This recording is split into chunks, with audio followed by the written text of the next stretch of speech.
Em nome do Pai, do Filho e do Espírito Santo. Amém. Ave Maria, Cheia de graça, o Senhor é convosco.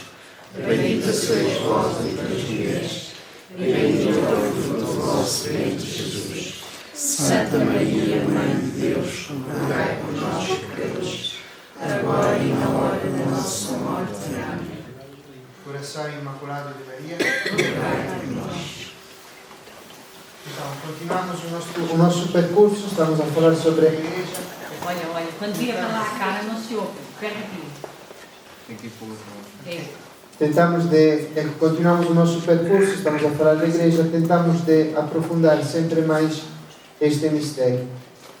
Então, para resumir aquilo que dizemos outra vez, dissemos que a igreja não é só aquilo que vemos com os nossos olhos, mas aquilo que nos é revelado por Deus, o projeto de toda a Santíssima Trindade, este projeto de comunhão com o homem.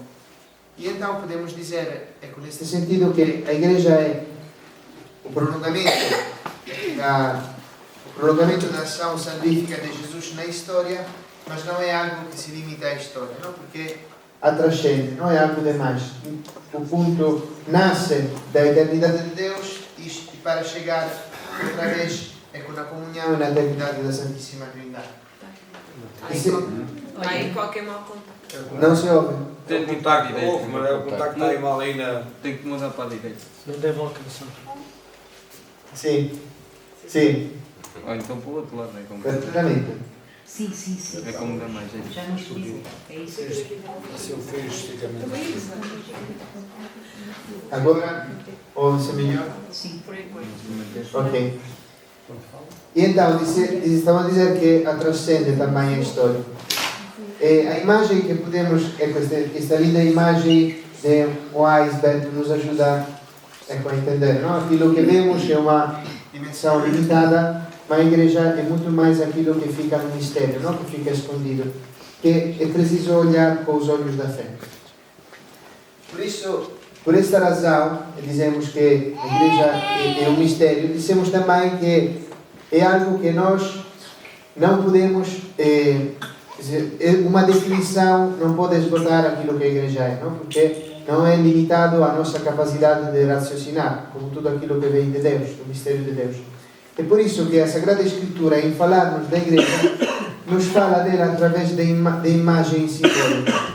Porque a imagem, ou as metáforas, são uma maneira com a qual Deus pode falar conosco, é algo que nós conseguimos entender, mas é também algo que não é como uma definição, não? Fica aberto, não? Uma compreensão, significado muito mais daquilo que a imagem em si significa. E estas imagens são muitas. Já vemos outra vez que desde toda a eternidade, mas depois desde a criação do mundo, Deus tinha já este projeto de comunhão com Ele através da igreja e o preparando, prefigurando-a na criação de Adão e Eva, na comunhão entre eles e com Deus, preparando-a no povo de Israel até chegar à fundação com Jesus Cristo. E também no Novo Testamento encontramos muitas imagens que nos ajudam a entender o que é a igreja. O que é preciso lembrar-se é que nenhuma imagem, esta é uma palavra que aprendi há pouco em português, esgota um mistério. E então é preciso sempre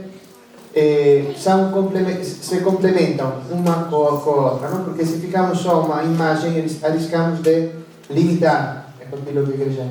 Aqui só alguns exemplos, não? A igreja é a esposa de Cristo, mas é também a videira. Somos esta comunhão com Ele, como aquela dos sarmentos com a videira, comunhão com Jesus.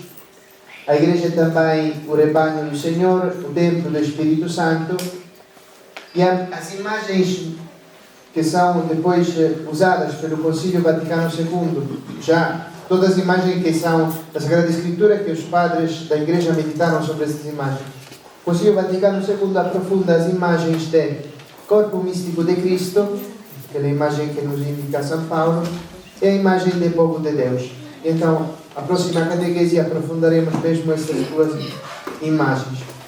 Porque é preciso olhar a todas as imagens, porque se, por exemplo, na imagem do povo de Deus, alguns teólogos ficaram parados a esta imagem e reduziram aquilo que a igreja é uma dimensão só social, não? E só humana.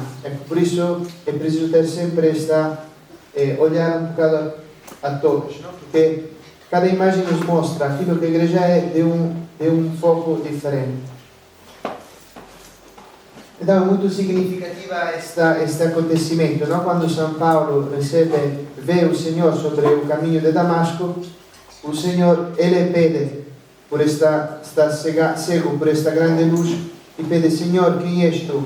E a voz responde: eu sou a Jesus que tu persegues, não? Mas naquele momento Jesus já era morto e ressuscitado, e então São Paulo estava a perseguir a igreja do Senhor, não os cristãos. Então esta imagem, esta ligação é muito profunda, não? Perseguir a igreja quer dizer perseguir a Jesus. Por quê? Porque é o seu corpo místico. Então também dissemos que é preciso olhar a igreja com este mistério, com este olhar de fé. Porque com os olhos humanos, se ficarmos só aos olhos humanos, podemos encontrar dificuldades e não ver a profundidade daquilo que é, não? E de fato na história da igreja sempre tivemos dificuldades por vários cristãos, pastores, bispos, não? Que limitaram a sua maneira de ver a igreja a sua dimensão humana, não? Mas devemos sempre olhar além desta dimensão humana está sempre a palavra do Senhor, não? Que prometeu à igreja que nunca as portas dos infernos prevalecerão sobre ele. E por isso, sobretudo, é aceitar tudo aquilo que concerne a visibilidade, em particular as instituições eclesiásticas e os seus responsáveis.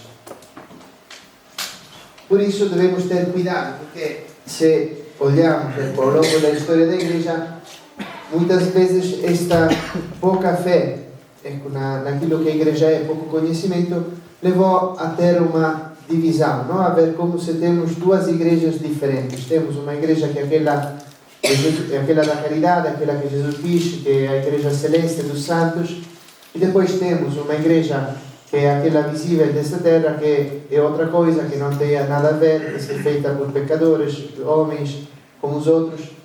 Não há essa divisão, não? Porque a igreja que Deus fundou é uma só igreja, embora seja feita por estas realidades, não? Que não são duas realidades diferentes, não? É uma única igreja, como dissemos outra vez, é uma realidade complexa, não? No qual temos a igreja celeste, a igreja da caridade, a igreja da santidade, e a igreja terrestre, que é a mesma igreja da santidade e da caridade, porque tudo aquilo que temos na igreja, a hierarquia, também o direito canônico, não? Todas as leis que regulam a igreja, o comportamento, não? Também as sanções disciplinares da igreja são tudo movidas pela caridade, não? E para chegar a esta união profunda com o Senhor. Então, a igreja espiritual e a igreja visível são a mesma igreja.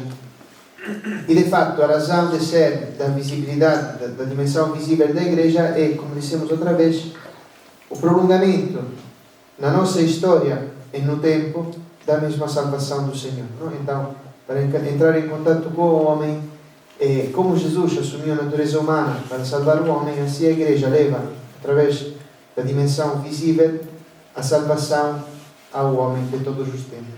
Mas isto vamos aprofundar depois. Então, por isso é preciso estes três vínculos para ser em união com a igreja, não? Os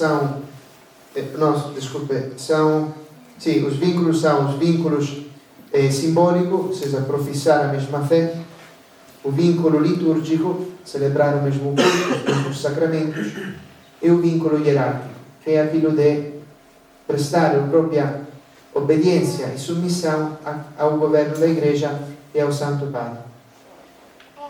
Depois o catecismo nos mostra como há estas duplas que manifestam aquilo que este mistério, não? Que a igreja é. A igreja é igreja hierárquica, então tem uma sociedade hierarquicamente organizada, mas é também corpo místico de Cristo. É uma assembleia visível, mas também uma comunidade espiritual. Igreja terrena, mas também a igreja dos santos e dos beatos, que já gozam da comunhão com Deus.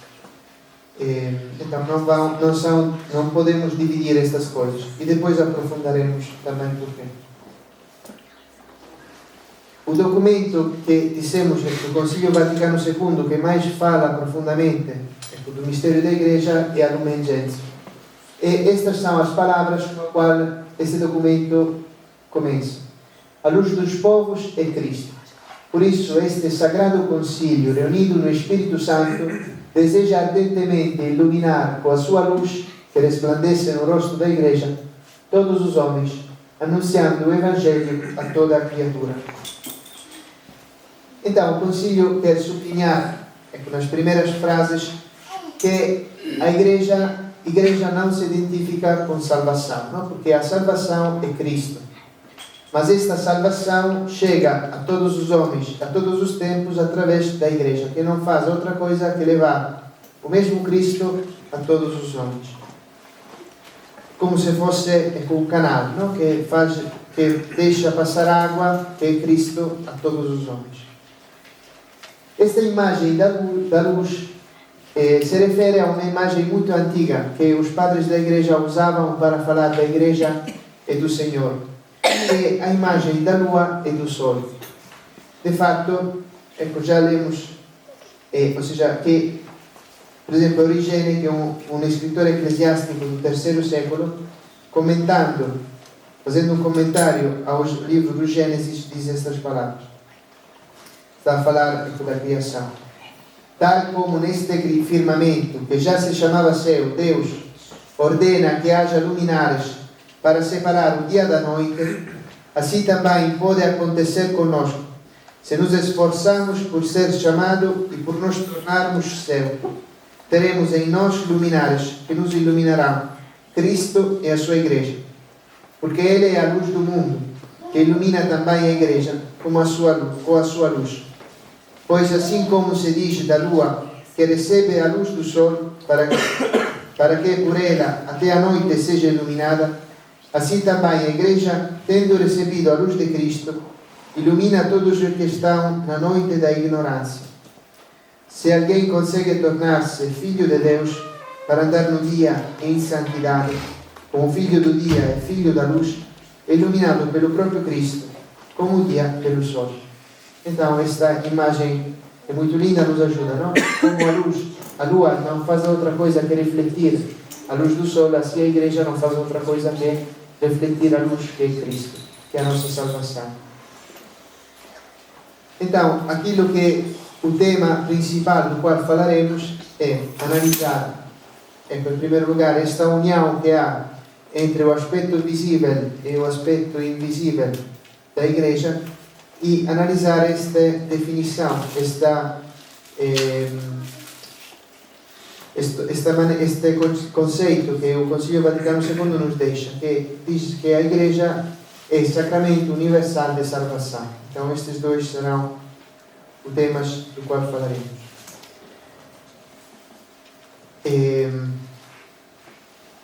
Então, a comunhão com a Igreja, dissemos outra vez, mas iremos a repeti-la, é uma comunhão real com o corpo místico de Cristo. Não é algo de só metafórico, não é algo de só, é como se fosse uma imagem mas é uma comunhão real, porque somos também transformados em Cristo quando nos alimentamos da Eucaristia, que é Ele próprio, e a sua graça flui através de nós como um sangue vital, como um sangue espiritual, que nos mantém vivos. E também para sublinhar isto, é bom ver como na Antiguidade, sobretudo até o ano, até ao 10º século, mais ou menos, agora não me lembro bem, mas 10º ou 9º século, depois de Cristo, até aquele momento, a maneira de falar, de chamar a Igreja, não era corpo místico de Cristo, mas era corpo de Cristo, não? Para sublinhar esta ligação real e profunda que temos os batizados com Cristo. Depois o que aconteceu? Que começaram a surgir as primeiras heresias contra a presença real de Cristo na Eucaristia, não? Porque diziam que porque esta maneira de chamar o corpo místico deixava um bocado de espaço, não? para estas heresias. E então, desde aquele momento, mudaram, trocaram os nomes, não? E para responder a estas heresias, sublinhar a presença real em corpo, alma e divindade de nosso Senhor Jesus Cristo na Eucaristia, não? Mas para entender que antes se dizia corpo de Cristo, para sublinhar esta união profunda que temos através do batismo com nosso Senhor.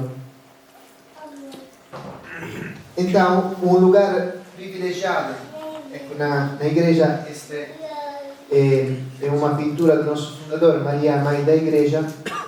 O lugar particular na igreja é o lugar que tem Nossa Senhora. São João Paulo II dizia que a medida da santidade é o mistério segundo o qual a esposa responde ao dom do seu esposo.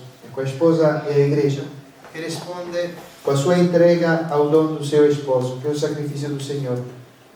Maria precede todos nesta resposta de amor, na santidade, que é o mistério da igreja, como esposa sem mancha nem ruga, membro insigne e modelo de toda a igreja. E sempre a Lumen Gentium diz: enquanto a igreja já alcançou a perfeição da Santíssima Virgem, pela quale ela é sem mancha nem ruga, os fiéis esforçam-se ainda por crescer na santidade, erradicando o pecado, e para isso levantam os olhos para Maria, que resplandece como um modelo de virtude diante de toda a comunidade dos eleitos. Então Maria, dissemos, é um membro insigne da igreja, também ela é redimida por Cristo, mas é também o modelo da igreja, não? Aquilo que a igreja quer fazer é imitar a resposta de Nossa Senhora ao nosso Senhor. E por isso se diz que Nossa Senhora não é só mãe de Jesus, mas é mãe também do corpo do Cristo total, não? Porque Santo Agostinho, quando falava da igreja, não? Nesta imagem de corpo místico, dizia que a cabeça deste corpo, como sabemos, não? É Cristo. E a igreja é o seu corpo. Então Santo Agostinho inventou esta maneira de falar, não? Dizer que a igreja, com a sua cabeça, que é Jesus, podemos chamá-la o Cristo total, não? Ou seja, a cabeça com as suas membros. Cristo total. Então Nossa Senhora também se tornou mãe, não só de Jesus, mas também se tornou mãe de toda a igreja, não? Abaixo da cruz, aceitou São João, tornando-se mãe também do Cristo total. E de facto, ela tem esta tarefa tão importante, não tão profunda, ou seja, como gerou, através do Espírito Santo em si, o Verbo de Deus, nosso Senhor, que se encarnou nela, assim pode gerar o Espírito Santo em cada um de nós a imagem do seu Filho, não? Esta vida espiritual também flui em nós. Então se pode dizer que até é tão importante a presença de Nossa Senhora que a dimensão mariana da vida cristã tem preeminência também sobre a dimensão petrina, não? Porque tudo começou pelo fiat de Nossa Senhora e também a realização deste mistério de comunhão do homem com Deus, que é a Igreja. Mas a Nossa Senhora depois dedicaremos uma catequese mesmo por ela, acho que é a última catequese. São muito conhecidas essas palavras de Paulo VI, que diz: não se pode ser cristão sem ser mariano. Como Jesus quis entrar no mundo através de Maria, também nós, para chegar a Ele, precisamos deste meio que Ele próprio escolheu. Então, agora começamos a ver esta dimensão, ou seja, analisar o que quer dizer que a Igreja é sacramento universal de salvação. Este teólogo muito importante, Henri de Lubac, usa estas palavras. na totalidade do seu ser, ela tem como objetivo revelar-nos Cristo, conduzir-nos a Ele, comunicar-nos a sua graça. Em suma, ela existe apenas para nos pôr em relação com Ele. Só ela o pode fazer e nunca deixará de o fazer. Nunca chegará um momento, nem na vida das pessoas, nem na história dos povos, em que a sua missão deva ou possa simplesmente terminar. Se o mundo perdesse a Igreja, perderia a salvação. São muito fortes estas palavras, mas é assim, não? Porque é o meio que Jesus escolheu para prolongar esta salvação em todos os tempos. Jesus Cristo, diz o Lumen Gentium, atua continuamente no mundo para conduzir os homens à Igreja e por meio dela uni-los mais intimamente a si e tornar-nos participantes da sua vida gloriosa, pelo alimento do seu corpo e do seu sangue. Então, começamos a falar da palavra sacramento. O que quer dizer a palavra sacramento? Podemos dizer que existe um sacramento quando uma realidade espiritual se torna visível através de sinais sensíveis.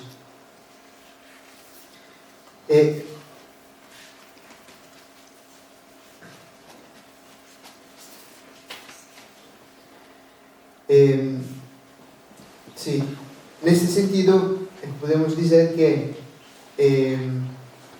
a Igreja é uma manifestação do amor salvífico de Deus, mas ao mesmo tempo é uma realização, é uma comunicação deste amor, pois é um sinal eficaz na comunhão da graça. Então, estas palavras são muito importantes, não de lembrar. Sinal eficaz, que é isto que falaremos agora acerca dos sacramentos. Então, outra vez na catequese, falamos muito sobre a Igreja como mistério, não? Repetimos muito esta palavra de mistério. A palavra sacramento é a tradução em latim desta palavra, que é uma palavra greca, que quer dizer a mesma coisa, não? Algo de visível, mas que, ou seja, o mistério é algo que em parte é revelado e em parte fica escondido. O sacramento tem este mesmo sentido, mas acrescenta uma particularidade, ou seja, a palavra sacramento quer dizer que aquilo que nós vemos é a maneira na qual se manifesta, se revela aquilo que não vemos. Não? Está como se fosse um instrumento através do qual conseguimos ver aquilo que não vemos. O visível é o sinale, o strumento através do qual algo de invisível e oculto se manifesta. Na riflessão teológica, esta palavra sacramento foi utilizada em sentido estrito para falar dos 7 sacramentos. Não? Por quê? Porque não só nos 7 sacramentos, este sinal se diz que é um sinal eficaz. Quer dizer que quando nós temos o sinal, quando é feito o sinal, aquele sinal é causa da graça. Não? Quando um sacerdote celebra a missa e tem o sinal, que é o pão e o vinho, e repete as palavras de Nosso Senhor, aquele pão e aquele vinho se tornam corpo e sangue de Cristo. Não? Deus ligou a sua ação e a sua salvação a este sinal. Quando é repetido o sinal, é causada, se diz, a graça. Não? Por isso se diz que é um sinal eficaz. Quer dizer que não fica só sinal. Mas quando há aquele sinal, chega também a graça, porque aquele sinal causa a graça do Senhor. Não? Isto para nós, pronto, é uma grande ajuda também, não? Porque isto nos lembra que quando nós participamos num sacramento, pode ser a confissão, pode ser a missa, a graça não depende do sacerdote que celebra aquele sacramento, não? Porque aquela graça chega pela onipotência de Deus, ou seja, o sacerdote pode ser também em pecado, pode viver longe da fé, pode ser pecador, não? Mas naquele sinal sempre chega a graça de Deus, porque Jesus quis ligar-se desta maneira a estes sinais estes sacramentos que ele próprio instituiu. Então, são sinais visíveis que provocam a graça. São sinais eficazes porque realizam aquilo que significa. E diz a Lumen Gentium acerca da Igreja. A Igreja é, em Cristo, de certo modo, o sacramento. Isto é, o sinal e o instrumento da íntima união com Deus e da unidade de todo o gênero humano. Então, a Igreja é sacramento. Se pode dizer que é sacramento porque ela contém e comunica a graça invisível que significa. É instrumento, é sinal, é instrumento da íntima união com Deus para todo o gênero humano. Então, agora podemos aprofundar esta dimensão de união que há, estamos a falar de sinal e de graça, não? Estamos a falar de aquilo que é visível, o sacramento, e aquilo que é invisível. Então, podemos aprofundar agora como é que na Igreja é profunda esta união. Ecco, non so se conhecem esta pintura, è una pittura molto linda che ho gosto e rappresenta apparição de Jesus ressuscitado, a primeira aparição de Jesus ressuscitado a Nossa Senhora, no? Que embora o Evangelho não nos fala disto, mas a tradição da Igreja nos diz que a primeira pessoa que Jesus quis consolar depois da sua ressurreição foi Nossa Senhora. E gosto desta pintura porque é feita per un pittore italiano che si chiama Guercino. Non so se vocês sabem o que quer dizer a palavra guercio ou guercino in italiano. A palavra guercino quer dizer é o homem que não vede um olho. Então tem só um olho, não? Zero olho. Zero olho. Não, zero olho quer dizer que há zero olho, mas isso Guercino quer dizer é uma pessoa que não vede um olho. É zero olho, não uma pessoa zero olho. Então eu fico, come si dice, confortato, no? Perché dico, se ele che tinha só um olho conseguia pintar tão bem estas pinturas, também a graça de Deus em nós pode fazer muitas coisas, não? Então, é uma linda pintura. Então, tentamos de ver esta união, porque podemos dizer que a união que há na dimensão de sinal e na dimensão visível, na dimensão invisível da Igreja, nos é iluminada pela encarnação de Jesus. Não? Porque, em maneira, embora não seja em maneira igual, mas de maneira parecida, também há esta união na Igreja. Por quê? Porque a natureza humana, assumida pelo Verbo, serve, se diz, de instrumento de redenção. Ou seja, de sacramento da redenção, porque Jesus nos salvou através da sua natureza humana. A sua natureza humana se tornou sinal e instrumento da nossa redenção. Esta frase é muito importante lembrar, que diz assim, não? Diziam os padres, o primeiro padre da igreja, diziam tudo aquilo que de Jesus, que o Verbo não assumiu, não redimiu. Tudo aquilo que, ou seja, Jesus redimiu tudo aquilo que assumiu. Então, tornou-se verdadeiro homem para redimir o homem. Tive uma vontade humana para redimir a vontade humana. Tive uma alma humana para redimir a alma humana. Tive uma inteligência humana e assim, etc. Não sei como diz. Etc. Então se diz que a sua humanidade se tornou instrumento vivo e dócil de salvação. Não? Ele nos redimiu porque assumiu a nossa natureza humana. Mas é um instrumento, porque a palavra instrumento pode confundir-nos. Não é um instrumento como um microfone, não? Que não tem vida, não tem... É um instrumento vivo e dócil. Não quer dizer que ele é Jesus, verdadeiro Deus e verdadeiro homem, também com a sua humanidade foi vivo, porque tinha uma humanidade verdadeira, o verdadeiro homem, e dócil, não? Porque com a sua vontade humana, com a sua inteligência humana, quis redimir o homem, quis fazer em tudo a vontade divina, não? Por isso se diz que é um instrumento, não só é um instrumento vivo e dócil, não? Porque usou a sua liberdade. A natureza humana do Filho de Deus constitui um instrumento vivo e dócil de salvação, unido à pessoa divina em vista da redenção. Ou seja, a segunda pessoa da Santissima Trindade opera a salvação do homem através da natureza humana, que docilmente se conforma a este plano de salvação. Ok. Por que isto? Porque em maneira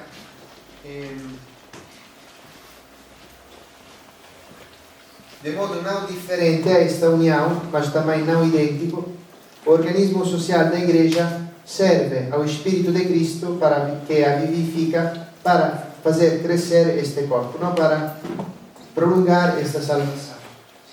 Então agora devemos falar destes dois senhores. Acho que já falaram o ano passado com o Padre César, não? Mas vamos a repetir. Pronto, tentarei dizer de uma maneira mais simples, não? Para entender. Allora, o primeiro homem aqui à esquerda se chama Nestório, e o outro homem que está aqui se chama Eutique. São dois portugueses de Porto, são dois antigos cristãos que tornaram-se hereses. Porque o microfone. Ecco, está, não, prova. Mexa ao fio. Como? Isso. Pode ser mau contacto com o fio. Prova. Tá. Era um sinal para dizer, vamos seja mais curto, não? Era um sinal do... Então, estes dois se tornaram dois hereses. Por quê? Porque o que diziam? Agora, para dizer de maneira simples, allora, Eutique dizia que quando Jesus, allora, o verbo de Deus, que é Deus, não?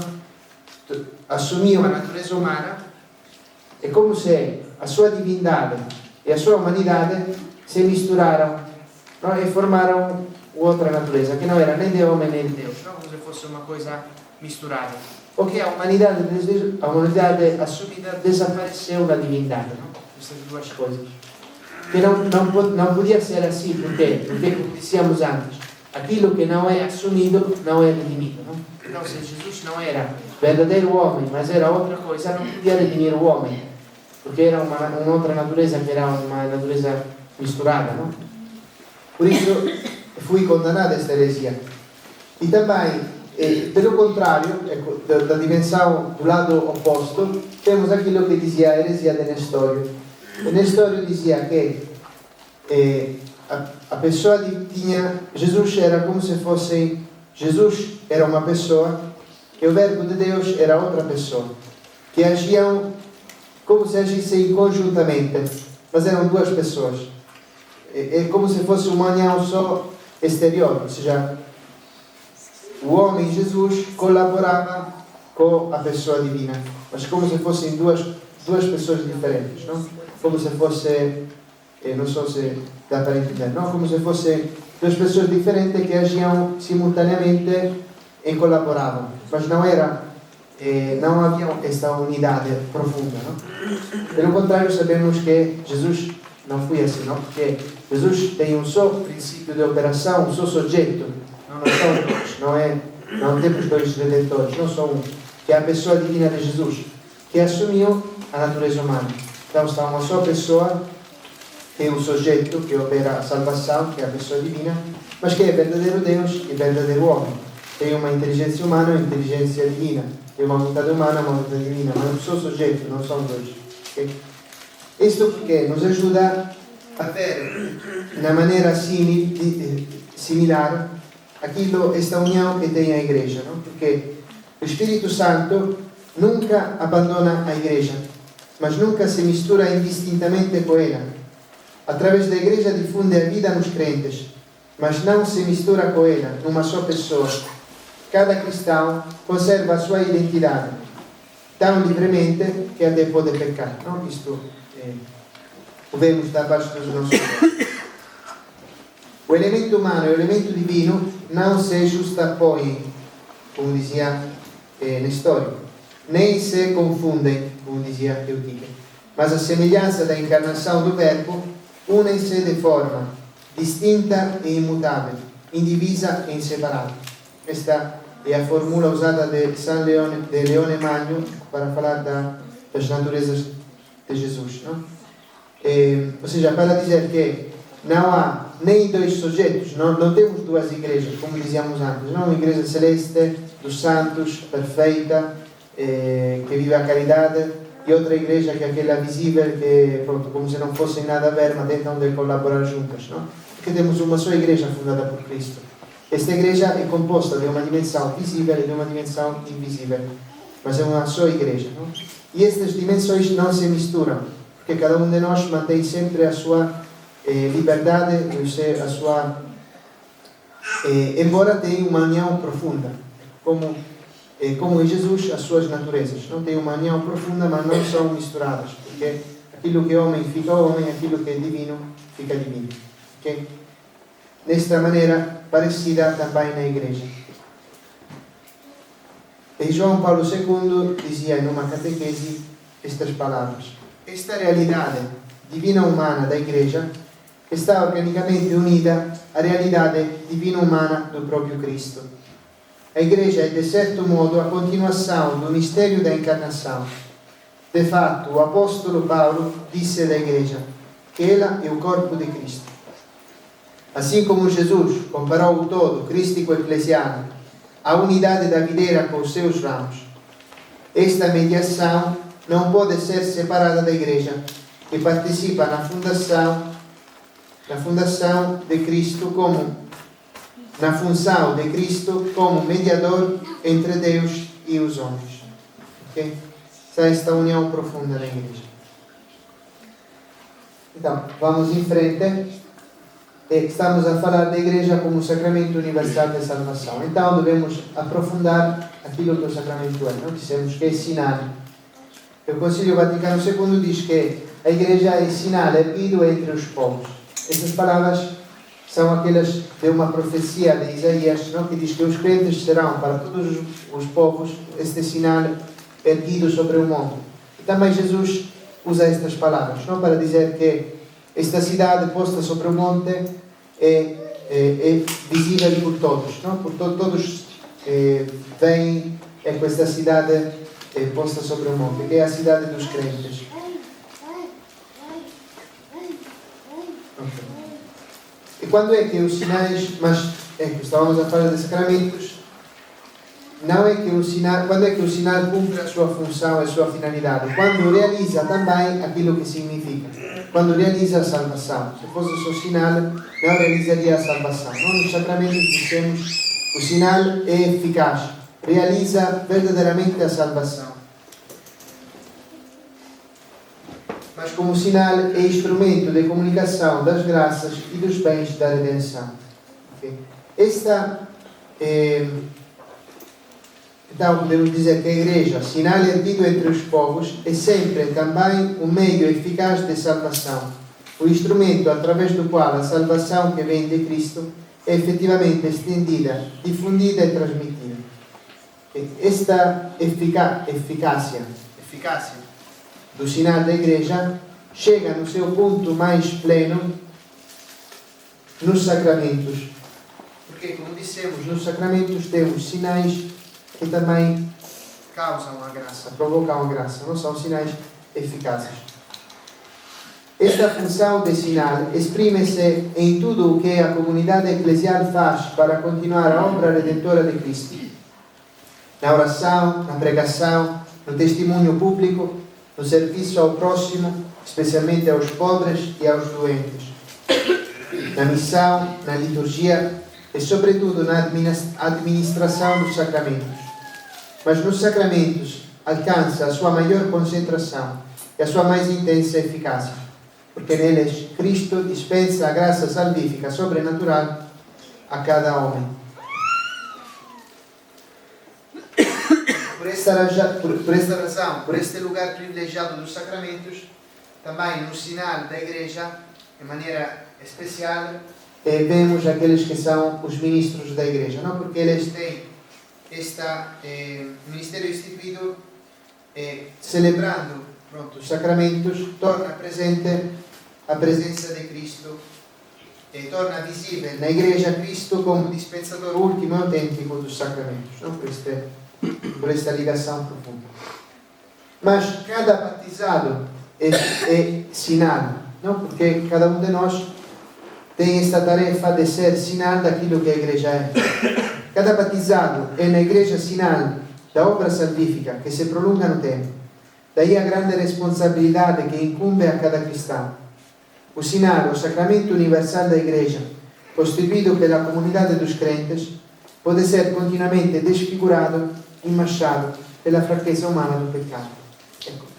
Isto é aquilo que também nós temos esta missão, não? Como fizeram todos os santos, de manifestar na nossa vida de santidade, na nossa vida de santidade, de caridade, perto do Senhor, em comunhão com Ele, manifestar que a igreja é credível, não? Que levar esta luz que a igreja nos trouxe a nós, que nos levou a nós, a comunhão com o Senhor, a todos aqueles que nos rodeiam.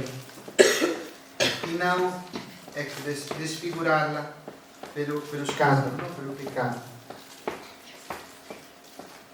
É um bocado a imagem que acho que nos ajuda a entender isto de maneira muito simples, é a imagem de Nossa Senhora, não? Quando na sua visitação à sua prima Santa Isa, não? Ela também, podemos dizer, de uma certa forma, é sinal da salvação, não? Porque nela, como dizíamos antes, a salvação de Jesus chegou na sua plenitude, ela foi preservada até do pecado, não? E então nela resplandecia a beleza da salvação de Jesus. Mas também Nossa Senhora foi instrumento, não? Porque o seu ventre trazia a salvação, não? Trazia Nosso Senhor e levava a sua prima Isa, não? Então, neste sentido também nós somos responsáveis por este sinal, de demonstrar aquilo que a igreja é. Então, dizemos que o prolongamento do corpo místico, o prolongamento da encarnação, como é que Jesus está presente na sua igreja? Então, está presente não segundo o modo de ser que possuía durante a sua vida terrena, antes da ressurreição, mas no modo novo, não? Na morte e na ressurreição, esse modo de ser foi transformado no modo de existência celeste, na glória, que agora possui para sempre junto do Pai. E precisamente com este modo novo de existência, em que a humanidade e a divindade permanecem indissolubilmente unidas, mas em que a natureza humana de Jesus é espiritualizada e transfigurada, ele está presente na igreja. E isto o vemos sobretudo nas aparições de Jesus ressuscitado, não? A sua humanidade é completamente dizemos, não é outra coisa, é a mesma humanidade, mas é uma humanidade transfigurada, não? Porque é como se o seu corpo fosse completamente cheio, espiritualizado, não? Vemos que passa pelas portas fechadas, que pode mudar de lugar sem precisar, como nós, não? De um tempo, de cumprir. É uma humanidade gloriosa, espiritualizada, aquela humanidade que também nós teremos depois da ressurreição. Então, nesta humanidade é presente na igreja. Depois que a sua humanidade gloriosa é completamente enchida do Espírito Santo, com esta comunhão profundíssima, podemos dizer também que o Espírito Santo é a alma da igreja, não? A igreja é o corpo de Cristo, mas a sua alma é o Espírito Santo. A sua existência celeste é permeada pelo Espírito. Ele comunica também esta existência espiritual à igreja, de modo que aos olhos do crente, Cristo e o Espírito Santo aparecem intimamente unidos. Esta ligação e esta plenitude são tão profundas e ricas que o Espírito Santo, que é em si mesmo o princípio de vida, pode mesmo ser chamado alma da igreja. E de fato a igreja se torna o lugar autêntico da ação do Espírito no mundo. E, portanto, também o lugar de atuação de toda a Trindade Divina no mundo e na história. A Igreja, como prolongamento da pessoa e da obra salvífica de Jesus Cristo, num corpo que tem Cristo como cabeça e o Espírito Santo como alma, é o sinal salvífico, universal e fundamental. No qual depois temos todos os sacramentos. Estou quase para acabar. Só uma coisa que queria dizer, é importante também não ver a igreja simplesmente como se fosse um contentor no qual temos os sacramentos. Não, eu preciso de salvação, vou no contentor igreja e pronto, uso aquele sacramento que precisar. Não? Porque seria uma dimensão um bocado como se está uma distância, não está uma comunhão, não? Que de fato temos com a igreja. Seria como um distribuidor, que se diz distribuidor, não? Distribuidor, aquilo que põe a moeda e cai a brioche. As máquinas. Máquinas. Obrigado. Mas podemos imaginar como, se este corpo místico é a igreja como um organismo vivente, não? O corpo místico de Cristo, como os sacramentos são ações deste corpo místico.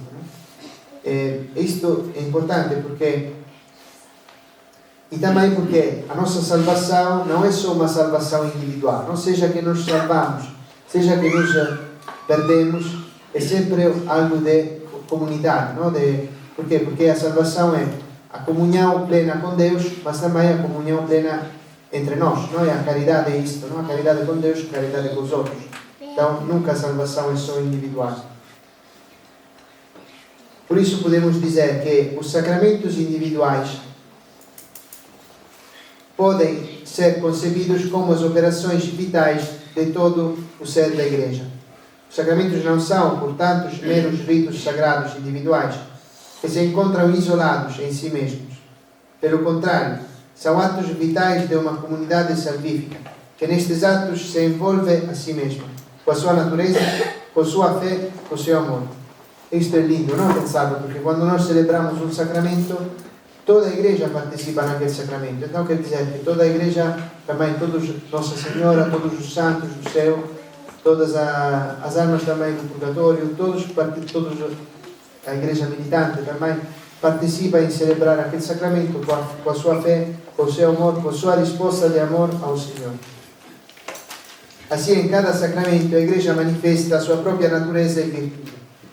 Se os concebermos como as operações vitais da igreja, os sacramentos individuais tornam-se o modo pelo qual a comunidade da salvação concretiza o homem necessitado de redenção, os efeitos específicos de cada sacramento, e ao mesmo tempo insere-o na realidade social da salvação.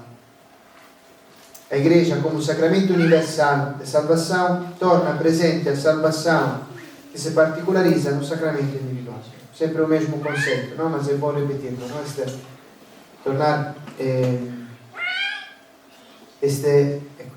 Lembrarmos que a Igreja torna presente instrumento que torna presente a salvação de Cristo, que o prolunga na história no tempo. Isto é aquilo que dissemos, queremos agora. Esta imagem nos dá um bocado uma ideia que quando celebramos um sacramento, toda a igreja participa naquele sacramento. Obviamente tudo isto que dissemos não tem nada a ver com a mentalidade, com aquilo que pode parecer a igreja aos olhos de quem não tem fé, não? Olhando-a sem esta fé. Porque ao máximo aquilo que se pode pensar que a igreja é uma associação de homens, uma associação de pessoas que querem partilhar os mesmos ideais, que podem viver o ensinamento de Jesus, do Senhor, mas fica algo que tentam de fazer o bem, tentam de viver um ideal moral, mas é como se fosse algo dividido daquilo que é o mistério de Cristo. Não? Quantas vezes ouvimos dizer: eu acredito na igreja, acredito em Cristo, mas não acredito na igreja. Não? Este é o mesmo sentido, ou seja, como se a igreja e Cristo fossem duas coisas divididas, não? Mas não há esta divisão. O que dissemos não é outra coisa que o prolongamento da salvação que Cristo levou ao mundo no tempo e na história. Não pode acontecer isto. Não, se não temos a igreja, não temos Cristo. E de facto, são as últimas slides, o Conselho também quer sublinhar muito esta coisa, não? Que a igreja peregrina é necessária para a salvação. E foi o próprio Jesus que, ao indicar a necessidade de ser batizado e de ter fé, confirmou ao mesmo tempo a necessidade da igreja, não? Porque, dizemos assim, a igreja continua esta obra de levar os sacramentos, de celebrar os sacramentos, e por isso diz também, não podem ser salvos os homens, que, embora não ignorando que a Igreja Católica foi fundada por Deus através de Jesus Cristo como necessária, não querem entrar nela nem nela perseverar. Diziam os antigos, diziam os padres da Igreja, esta frase latina, não? Que diz extra ecclesia nulla salus, não? Quer dizer, fora da igreja, quem rejeita a igreja, rejeita também Cristo, porque rejeita a sua salvação. Mas não só isto, não? Porque também diz, não quer entrar nela, quem rejeita a igreja de Cristo, não ignorando, ou seja, sabendo que a igreja católica foi fundada por Deus através de Jesus Cristo, mas também diz, quem nela não perseverar.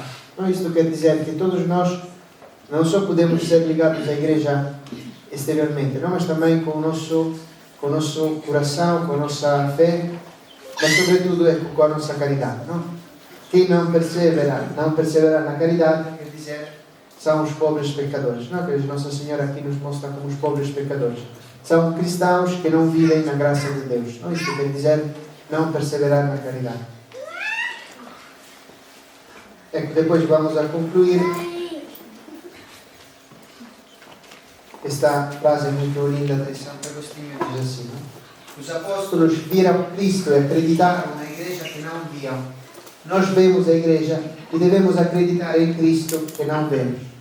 Agarrando-nos firmemente ao que vemos, chegaremos a ver aquele que não vemos. Aqui também o fato, não? De ter muita gratidão pela igreja, não? Porque nós conhecemos Cristo e somos salvos. Porque ao longo do tempo e da história a Igreja continuou a prolongar este mistério, não? Através dos santos, através dos mártires que deram a vida para não negar Cristo, através de todas as perseguições que a Igreja também passou. Sempre Deus conduziu. E depois eu queria concluir com esta frase também muito linda de São Bernardo, que define assim a igreja, não? A igreja é a rejeição dos orgulhosos, mas é a esposa de Cristo, não? A rejeição dos orgulhosos, não? Aquele que não querem admitir que Deus escolheu este meio para chegar em todos os tempos, em todos os lugares, mas é a esposa de Cristo. E assim acabamos.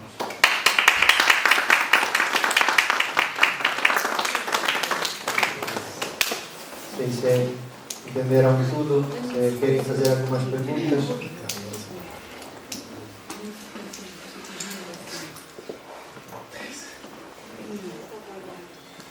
Estas duas catequeses um bocado é entender mais profundamente. A primeira é esta, e do que a igreja é, não é? Um grande mistério, não é só algo de, dizemos assim, lutar para combater aquela visão limitada que, como dissemos, não? Se excluímos a fé do nosso olhar à igreja, fica algo de, como se fosse dividido do mistério de Cristo, não? Mas é a única coisa, não? O mistério de Cristo é a salvação do homem que chega ao mundo através da igreja.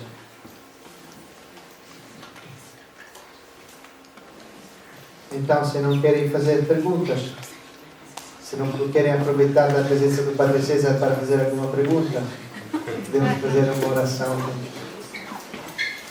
Em nome do Pai, do Filho e do Espírito Santo. Glória ao Pai, ao Filho e ao Espírito Santo. No princípio, agora e sempre. Amém. Coração imaculado de Maria, Rogai por nós.